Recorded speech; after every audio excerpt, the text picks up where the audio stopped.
Port Harcourt. Against Swaziland in Port Harcourt, we were counting the number of chances we were creating, and we were throwing them away. But we were creating chances upon chances upon chances. Were they clear-cut chances? Clear-cut chances against Swaziland. Were they gilt-edged chances? Gilt-edged chances. Were they quality chances? Top quality, empty net chances against Swaziland. But that's not the real issue here. The real issue is we have to play to his strength. He also has to understand that he's in a team. That's talking about Nigeria now, and be able to play to the strength of the team. Because what the coach wants to do is not just one individual. And I said it over and over again. I'm talking about Sunday Olise. What he wants to do is the team. There's no way there's no way you are going to build legends of the game if you don't play to some individuals. Very true. You know, if these strikers. Can you cook soup without? Hold on. You cook a part of soup depending on the kind of ingredients you have. Guys, there's a difference to playing to the strength of one player in a team. There's a difference in playing to the entire team, playing together. I'm playing to your strength. You are playing to my strength. The team understands how you want to play. You also understand how the team plays. This player is arrowhead. This player is arrowhead. The bottom line? If you want to get goals, then you must play according to the strength of this player. What is the bottom line of everything that you are doing? Talk to us about it as well. This is an interesting topic also going on. Odion Ighalo, how can we make him more prolific in the green and white? He's doing so well for Watford. He's gotten 8 goals this season, I think. 8 goals. How can we also make Odion Ighalo very prolific in the green, white, green? So talk to us about it. We'll like to read your comments out and get your thoughts out to as many people as are watching. Let me read a few comments on Twitter now because your tweets are coming in and a lot of people are reacting to the 2-2 draw that we just played against Egypt in the CAF Under-23 Africa Cup of Nations. Babatunde Samuel says, I hope our dream team are not having a phobia for second half. But he says he's still optimistic. Probably will still be able to get the result. So that's an issue. Why 3-goal lead in the first half in the first game, we almost threw it away. 2-goal lead in the first half this game, we threw it away. That's a serious issue. I'm going to ask you guys to talk to us about it. Joy Forever 74 says we need to beat Algeria. And he says probably we need to score 5 goals in the first half. And then we see how much the Algerians will score in the second half, because he says we are going to lose concentration. But that's not a safe way to play. Not a safe way to play. It will be a miracle for the dream team to qualify, and that's coming from Onia Kelvin. He says the team is clueless and listless. Damning words. Dr. Abiodun Akitaye says, are you sure our team got this team right? All right. Diego says, during the qualifiers, we were not scoring goals and we were not conceding. But now we are scoring and we are conceding. Sulaimon Adelekon says, I'm not disappointed. I repeat, I won't call them dream team until they achieve the feat that the team of 1996 achieved. All right? Okay, and I think we should go on a break now because I'm told I have to go on a break, and then we'll come back and talk some more. Let's take you to that game in case you didn't see it. 2-0 up in the first half. Okay, let me put it this way. We won the first half 2-0. We lost the second half 2-0. So the game ended 2-2. All right, so sit back, enjoy the highlights if you can, and then we'll be back with more on Sports Tonight. As Junior and Taiwo to aim for Dingba. Steady. Well, it's going to be a penalty.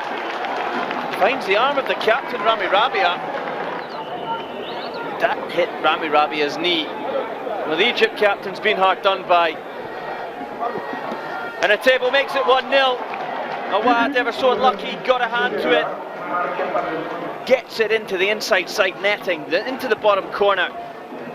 Table now has scored 1 goal at this tournament. Looking to make it 2 here. Ball again ricocheting in the box, and another penalty.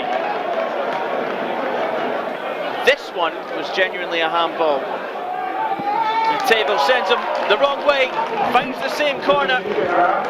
Musad Awad second guessing the striker. 2-0 Nigeria. And it's gone in the net there. Egypt back in the game.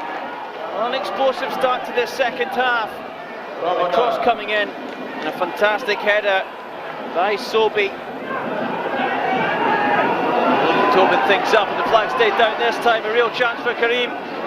Karim turning on his left foot and it's deflected in. 2-2. Well, what a difference he's made since he came on.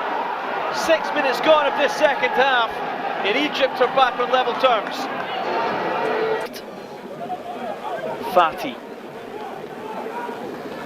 looking for his namesake on the far side. And there is the final whistle, 2-2, the final score here at the Stade Caroline Faye.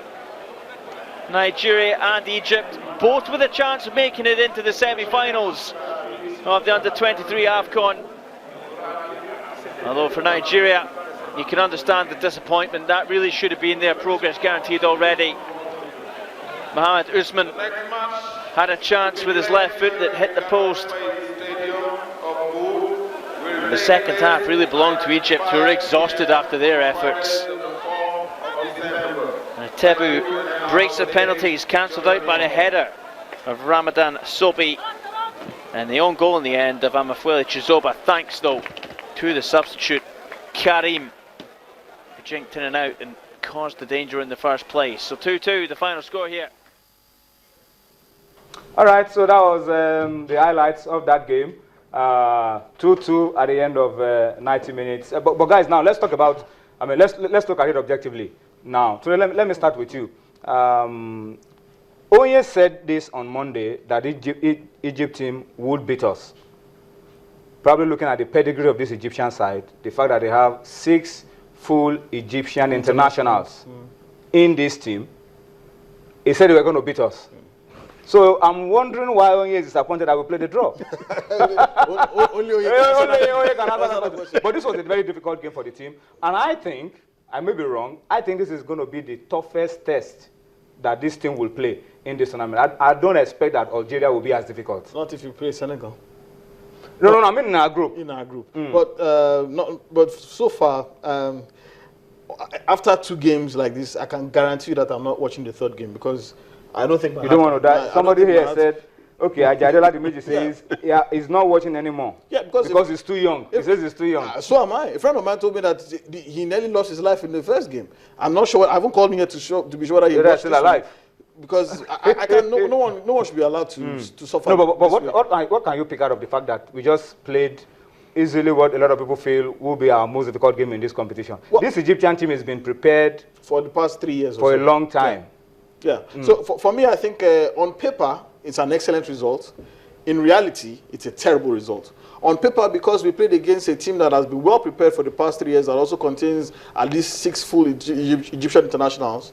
But in practicality, you don't expect to lose to throw away a 2-0 lead, especially when you are gifted 2 goals in the first half. They are not gifts. Well, the first one, maybe the first penalty didn't look too clear. Okay, we constructed the second one. The second one was a good one. Yes, but it still doesn't change the fact that this team, and it still boils down to what I said on, was it Tuesday or Monday, that, look, this team is constructed in the mold of Samson Siasia.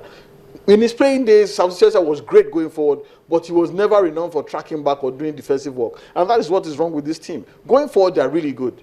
They are really good. But keeping hold of a lead, seeing out a game, keeping it tight at the back, tactical awareness, defensive discipline, it has been lacking. For example, look at the second goal that we conceded. The marking was shocking. The players was in probably at least between that right side. He was that right, the left side of our defense. Yeah, it's still problematic again. In the first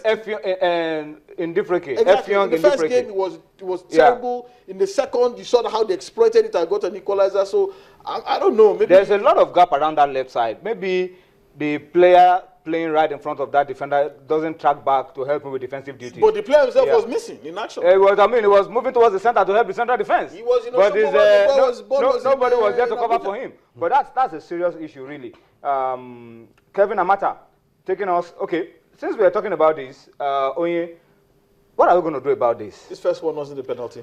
Was a gift, really. But I'm wondering why the captain on the knee. Yeah, there he goes. Definitely not his hand. Yeah, but the referee was there. One look, yeah, so. Okay, but give the benefit of that, yeah. Yeah, Oye, what can we do about this team? Well, we are already in the middle of a tournament. You know my opinion on this team. The team lacks depth. That's why Ndi Freke, who is one of the top scorers for Abia Warriors in the Nigerian League, is on the left side. That's where he's been playing for the team. Left fullback. That's where he's been playing for the team. Yeah, but I think it's an anomaly. He started his career as a right back. And sometimes he still plays right back because he's a utility player. But in the absence of Chima Akas and of course the Stanley Amuzie, they had to draft him in. But in this tournament,